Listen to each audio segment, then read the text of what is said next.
Market Prospects, delivering timely information and education to prairie farmers for over 30 years. Market Prospects is brought to you by the University of Saskatchewan's Department of Agricultural and Resource Economics and these sponsors. Log on to marketprospects.usask.ca to view past programs and for information on upcoming programs. For our Market Prospects interview this week, we zero in on innovation in prairie agricultural production. Joining us in studio is Dr. Eric Micheels, Assistant Professor, Department of Agricultural Resource Economics at the University of Saskatchewan. Welcome and great to have you on Farmgate. Yeah, thanks for inviting me. Right off the top then, please briefly define and describe innovation as it relates to prairie agriculture in 2017.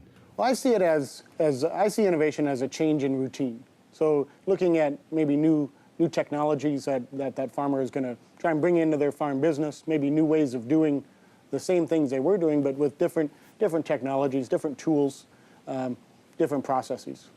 Now, you've been looking at research, looking at the relationship of knowledge networks, social capital, and absorptive capacity to innovation on Western Canadian farms. Maybe describe what that's all about and how it relates to success on the farm then. Well, I see a knowledge network is a way to kind of acquire new ideas. You know, you think about a show like Crop Production Show, in the summer you have the show in Regina, and for the livestock folks you have Agribition. And it's a way to gather ideas about maybe new technologies that are available for that farm business and what things that they can bring in.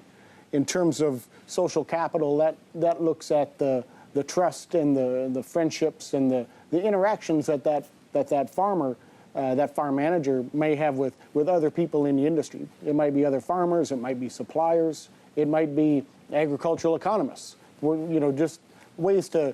It's a tool that might help that producer gather more ideas, and then they can take the time that they have back at the farm to sort through them and see which idea might work best for a specific issue that they're trying to solve. Now, you mentioned that we have Crop Production Week going on, or had it going on this past week, and also Crop Sphere and Crop Production Show. How can farmers use the knowledge and technology they get exposed to at a show like this to help on their farms then?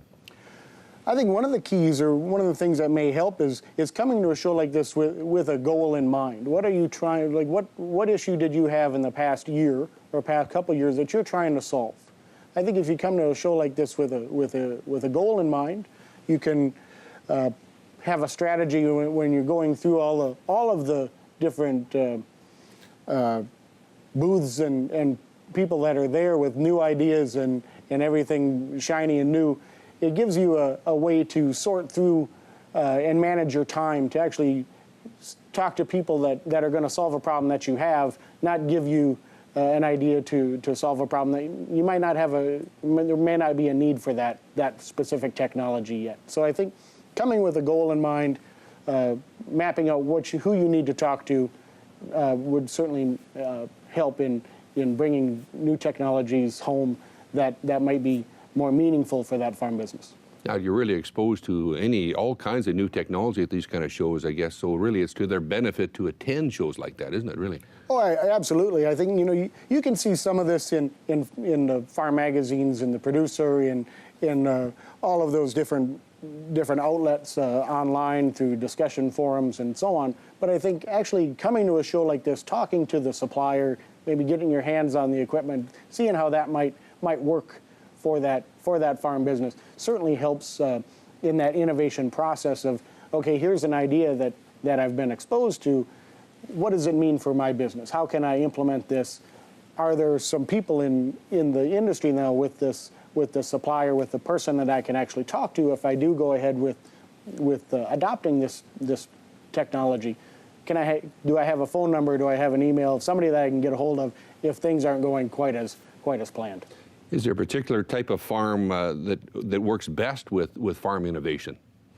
I don't know if there is a taxonomy of success in terms of more innovative, less innovative, or ability to have success or not. I think some of it is, again, like I say, having a plan, having some metrics, you know, having some decision points. Am I going to adopt this or not?